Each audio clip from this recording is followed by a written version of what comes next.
Hey everyone, this is Mr. Michael Sweet from Stryper, and you are watching The Metal Voice. Welcome to another edition of The Metal Voice, and Jim and I are here today with one of our favorite interviews, Michael Sweet of Stryper. Hey guys, how are you? Good. Right. Or shall we say Ranger Mike? You guys are awesome, man. And whether it's Ranger Mike or Michael Sweet or Gipper is a nickname of mine, or the Bumblebee of rock and roll, whatever you want to call me, I'm good with it, man. And it's always a pleasure to talk to you guys, and thank you for always being there for us, man. It means the world. We have, as you know, we've recently reviewed Fallen, which is an album that we gave 9.5 out of 10. It's an album that's hitting on all cylinders. And thanks for making great music in your later in life here. This is getting better as we go along. Thank you so much, guys. Now, are you sure that wasn't a 9.5 out of 100? Oh, come on. It's out of 10, Michael. It's out of 10. You know what? You know what's really awesome, man, is we believe that we're making some of the best music of our lives. And, you know, it's really, the icing on the cake is for the world to acknowledge that and agree with that. But the cake itself is the fact that we feel good about what we're doing. And we're just thrilled to still be breathing and singing and performing 32 years later. And we feel in our prime, you know, at the peak.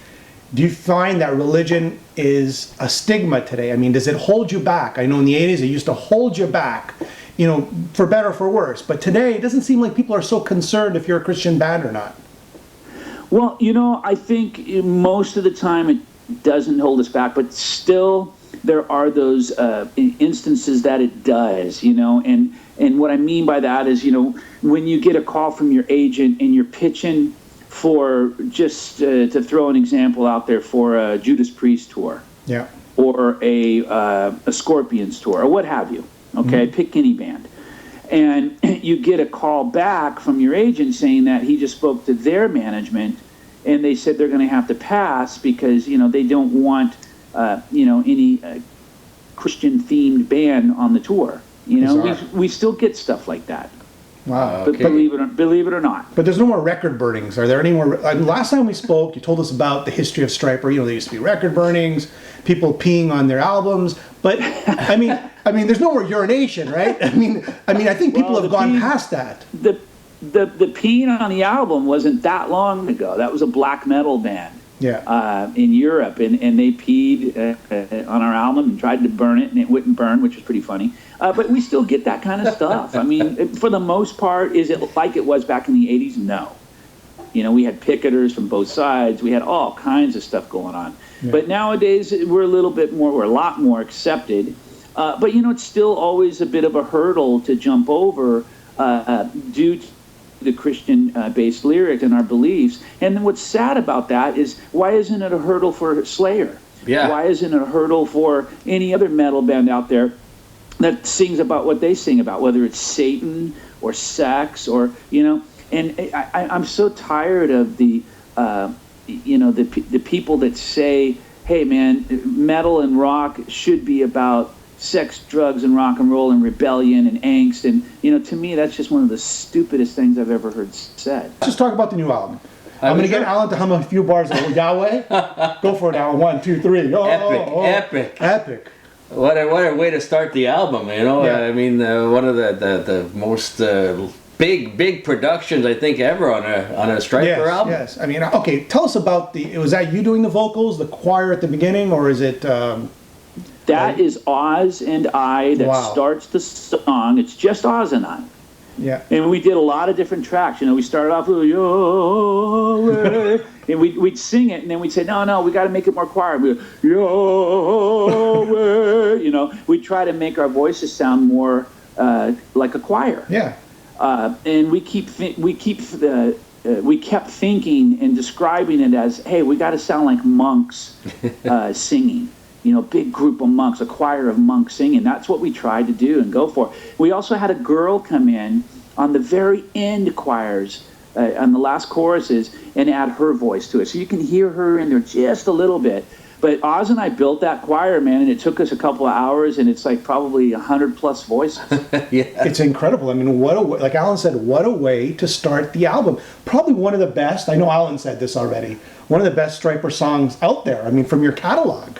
It's incredible. I think so. I think so, I think so, man. I feel I'm very proud of that song. And, you know, Clint Lowry and I met on a plane, and we exchanged information, and I asked him through email, hey, dude, do you want to submit some guitar riff ideas for the new album? And he said, absolutely. And he submitted that one, and it sounded like a, more modern, like a Seven Dust song. Sounded amazing. But I took that riff and I ran with it and made it a Stryper song. And I just kept going and changing the tempo and doing this and trying this, and it wound up being a 6.5-minute song. After we recorded it, I sent it to Clint, and he flipped out. He's like, "Oh my gosh, it's amazing." And again, you're not reinventing your sound on this. I think you're kind of tweaking it. You know, you've got, instead of having the large harmony background vocals up front, they're a little bit more behind, I find, on this album, kind of lending it to a little more maybe a power metal chorus kind of chanting, singing. But again, what's the secret? How do you approach an album when you know? Because this is an amazing album. It sounds like Stryper, but it's completely new at the same time. It's a progression. Well, I'll tell you, man. I listen to new bands. I go out before we make an album, and I start listening to a bunch of new bands. Okay. And that ranges from real heavy stuff to alternative stuff. Before we made that album, I listened to bands like Muse, Black Veil Brides. And I just listen to all, and then I listen to old stuff too. I listen to Maiden and Priest, right? And I kind of get the idea, and I listen to the fans. I ask the question, "What do you guys want to hear on this album?" And they tell us. So we try to hear the fans, and we went in and we just started recording. I had all the songs ready. And I kept thinking heavy, heavy, heavy. That's why we didn't do a piano ballad. That's why we didn't do, too poppy, pop metal kind of songs. There's only one on there called "Love You Like I Do." Yeah. It's a really good song. And then there's a ballad, All Over Again. That's a really good song too. But I wanted this album to consistently be heavy. And then you've got the cover, Black Sabbath's After Forever. Yes. And I'm listening to this and saying, what took so long to, 40 years after it was released, 45 years after it released, what took so long to, song was made for Stryper. What I was thinking though, Michael, is when Ozzy's done, you can just replace him.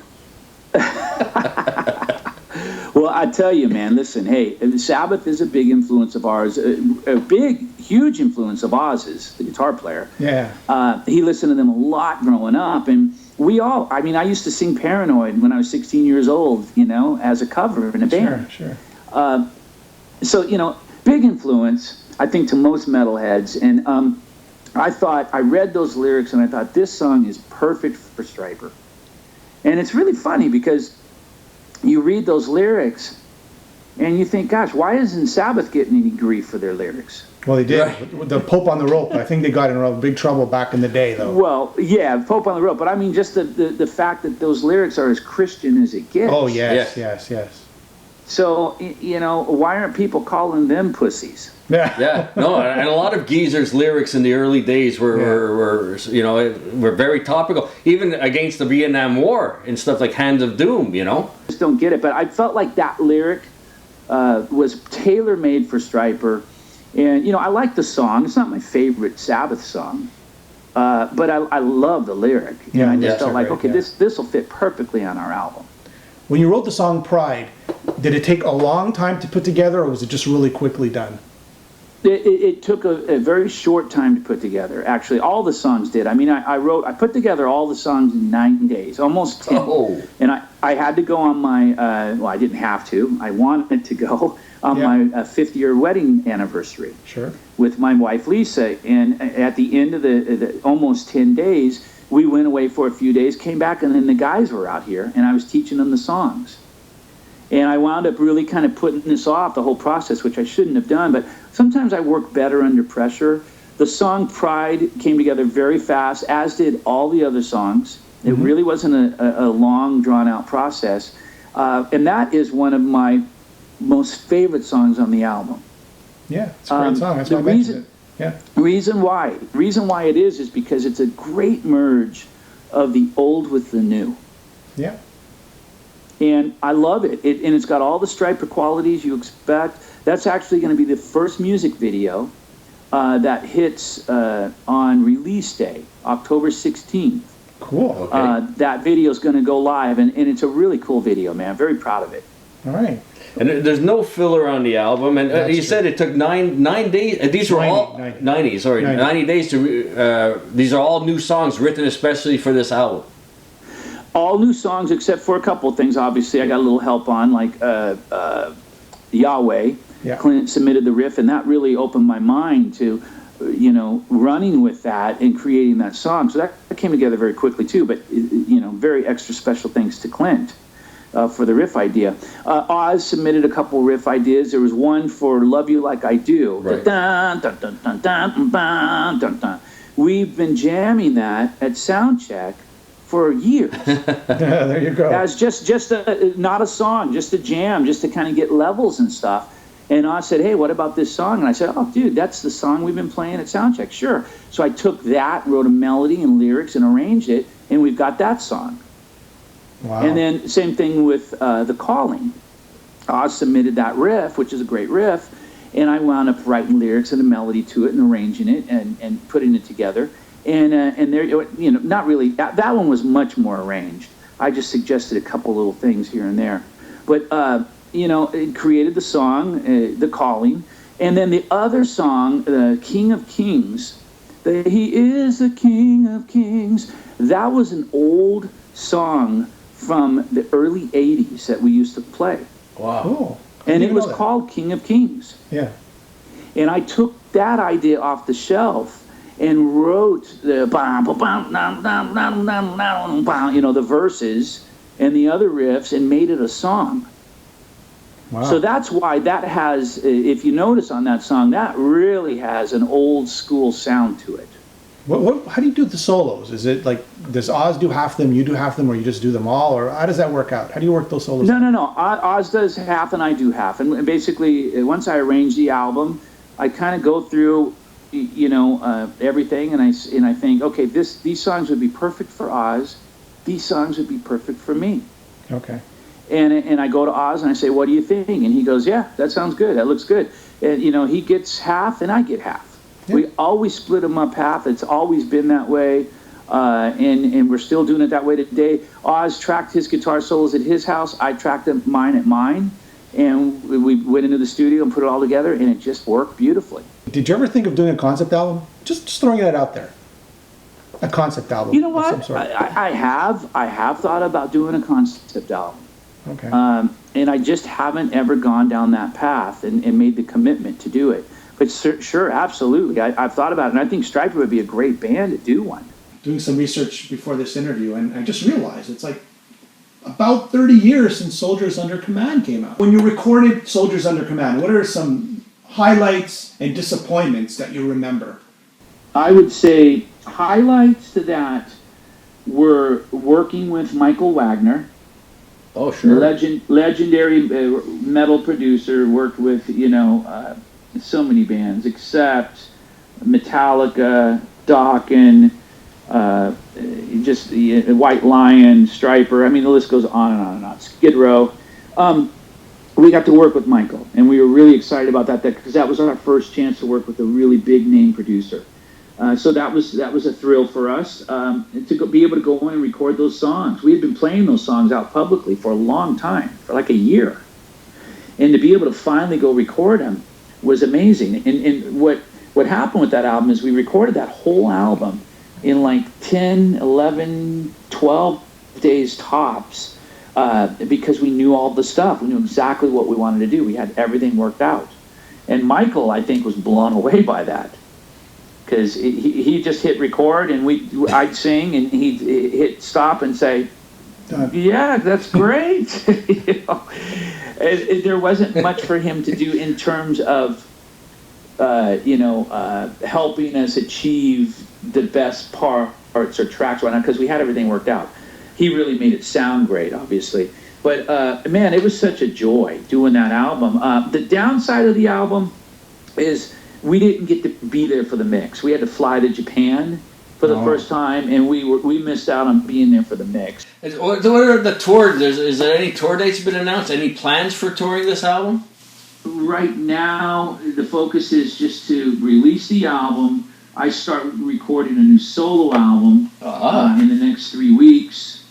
It's going to come out on Rat Pack Records next year, probably maybe May or June at the latest. It's going to be a metal album. It's not going to be, there's not going to be any poppy stuff or ballady stuff. It's going to be real heavy. Will Hunt is drumming on it, and I think it's going to blow a lot of people away. They're going to be like, what?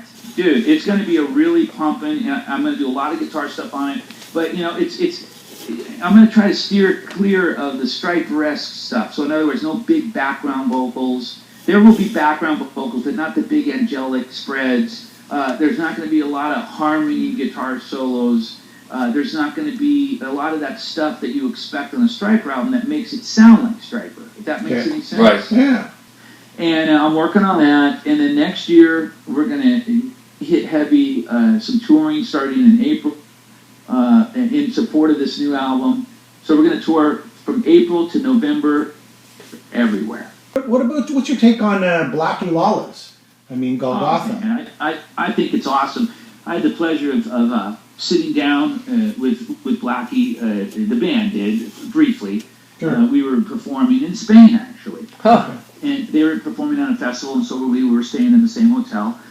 And it was just so cool to hear him talk and to see his spirit and to see that he's the real deal. I mean, he's made a commitment to God. Yeah. And it's real. And, you know, and you gotta applaud the guy and respect the guy for that. You know, because that's a scary thing to do, especially when you lived a life that was completely contradictory to everything that God is. Have you heard the album, Golgotha? I have. And what'd you think? I've heard the album, and I think it's fantastic. So do I. And, you know, to be honest, I was never really a big WASP fan. I tell you, man, it made me go back and research some stuff, and they're a great band. He's a great singer. Yep.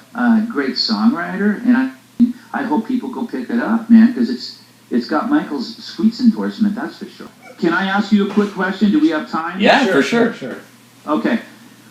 What album or albums in the past, say, 3 months that are coming out or have come out, are you guys absolutely loving? Say WASP, Golgotha. That is number one. I love the new Iron Maiden album. I've been listening to that a lot. And I agree with the Maiden. I've heard bits and pieces of that, and in my opinion, real quick on that, is it's not as good as Maiden of old. Yeah. Right. But it's certainly a lot better than some of the things they've done in the past 15 years. So I think they're getting on track, and I would like to see the next album get back, and I think they can get back to, you know, the fire they had on songs like Run to the Hills and The Trooper, and I know they can do it. I mean, there's Geoff Tate's new album. There's Queensryche's new album. I think they're both equally as good. I've been listening to them a lot. Have you heard those? You know what? I have. I've heard 3 or 4 tracks off of Geoff Tate's. Yeah. And I've heard 3 tracks off of the new Queensryche. So who do you think is superior? Quick. Well, I mean, they're different. You know, they're both great. I gotta say, I was surprised by the Geoff Tate album. Yeah, me too. In a good way. Me too. Because, quite honestly, the last album I thought was just pretty doggone bad. And, I mean, there were points where I heard him singing out of tune, and I just felt like, gosh, this just isn't the quality standard that Geoff Tate normally represents. This album, however, I feel like the songwriting came up in quality, and Geoff's vocal ability came up in quality, and you know, it's definitely more of a modern sounding album. It sounds like he wasn't going for an old school sound, but a little bit more of a modern sound. The Queensryche album, however, I think is brilliant. Todd is amazing. You know, obviously he just sounds so good as a singer. And what I like about it is it sounds like they are getting back to their roots.